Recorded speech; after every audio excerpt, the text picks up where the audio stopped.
आतंक फैलाने वालों को कहना चाहता हूं कि लड़ाई का अंत नहीं है, एक मकाम है। हर व्यक्ति को चुन चुन कर जवाब भी मिलेगा, जवाब भी लिया जाएगा। तो कहीं भीख मांगने के लिए जगह नहीं है तुम्हारी कहीं पे, तो अटैक करते हो इंडिया को, फिर जाके मांगते हो पैसे तुर्की से। तो शहबाज शरीफ को एर्दोगान ने कहा, अरे ओ बेशरम इंसान, अरे ओ बेशरम इंसान, शहबाज शरीफ जो कटोरा लेके मेरे पास आए हो, कभी समझो कि औकात नहीं है तुम्हारी कि तुम इंडिया से लड़ो। तो सबने जब डांट लगाई इनकी, यही शहबाज शरीफ, इसके मेंटल आदमी है, ऐसे ऐसे ऐसे ऐसे हाथ करता है, और उसके बाद उसकी फोटो दिखाओ, मेंटल है मेंटल। और किसी ने कहा बहुत बुरी बीमारी भी हो गई इनको, अस्पताल से जस्ट निकले हैं कल। तो अभी ये कह रहे हैं कि देखिए I am very sorry, I am very sorry, I am very sorry, सुबह शाम शुरू कर दिए इन्होंने।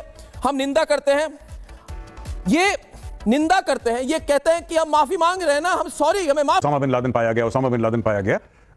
बात ये नहीं है कि ओसामा बिन लादेन पाया गया, बात वो नहीं है, वो दुनिया जानती है। बात यह है कि ओसामा बिन लादेन को, जब ये ओसामा बिन लादेन को छुपा के बैठे थे अहमदाबाद, तब भी अमेरिका से पैसा ले रहे थे उसको ढूंढने के लिए। तो ये एक स्कैम चल रहा था, पहले तालिबान को ठगा फिर अमेरिका को ठगा। जहां तक बात हमारे राफेल की है, देखिए जब जब जो होना है तब तब सो होगा, और मुझे नहीं लगता कि नाविका जी कोई भी इसको रोक पाएगा, क्योंकि ये होना है। देखिए इन लोगों ने जो करना था कर लिया, पाकिस्तानियों ने, इन्होंने पहलगाम में जो करना था कर दिया। अब ये कहते हैं कि हमें प्रूफ नहीं दिया, नहीं देंगे, नहीं देंगे, बहुत प्रूफ दे दी। प्रूफ का टाइम खत्म हो चुका है। 26/11 का दिया प्रूफ, पार्लियामेंट अटैक का दिया प्रूफ, पठानकोट का दिया प्रूफ। पठानकोट में तो आईएसआई की टीम को बुलाया अपने फ्रंटलाइन फाइटर बेस पे। अब ये प्रूफ का टाइम नहीं है, अब एक तरफा मार पड़ेगी, चूड़ियां इनकी कसी जा रही हैं, पानी बंद होगा, खाना बंद होगा। बैंकों में ताला जड़ दिया गया है, एटीएम बंद कर दिए गए हैं, यहां तक कि जो मदरसे हैं बंद किए जा रहे हैं। करीब 1000 से ज्यादा ऐसे मदरसे हैं जिन्हें बंद कर दिया गया है, और वहां पर छुट्टी भी दे दी गई है। तो साफ जाहिर होता है कि कर्फ्यू जैसे हालात इस वक्त पूरे पाक ऑक्युपाइड कश्मीर और जम्मू कश्मीर में देखने को मिला है, जिसके चलते इस वक्त पाकिस्तान के अंदर कर्फ्यू जैसा माहौल बना है।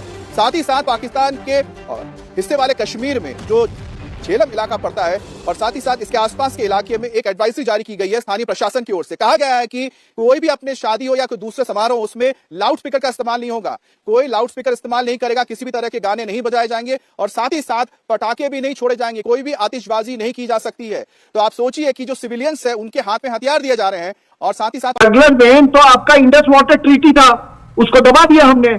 और यही नहीं रूबिका जी, आपको आज का मैं डेवलपमेंट बताता हूं। हम पांच डैम बनाने जा रहे हैं, और 2 डैम पाकिस्तान में काबुल और कुर्रम नदी के ऊपर में, वहां से भी आपको पानी नहीं आने देंगे। It is today's development. वही ना मैं कह रहा हूँ, ये पानी भी बंद किया और चीखें भी निकल रहे। तो जगलर बेन तो हमने आपका सारा जगलर बेन दबा दिया है।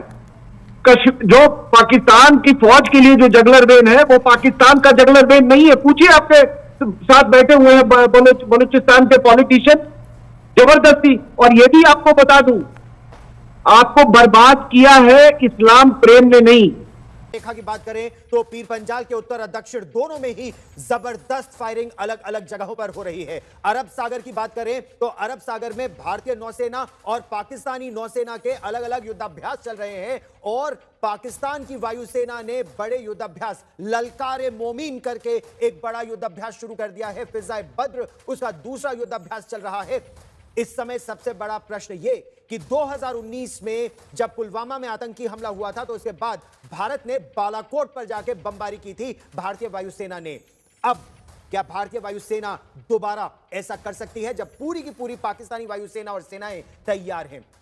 हेलो दोस्तों, देखा आपने किस प्रकार से पाकिस्तान के लोग एकदम से तिलमिला गए हैं, क्योंकि हमारे जो वाराणसी एक्सप्रेस वे उस पर राइफल विमान उतारे गए, तो जिसकी वजह से पाकिस्तान को एकदम सदमा लगा है।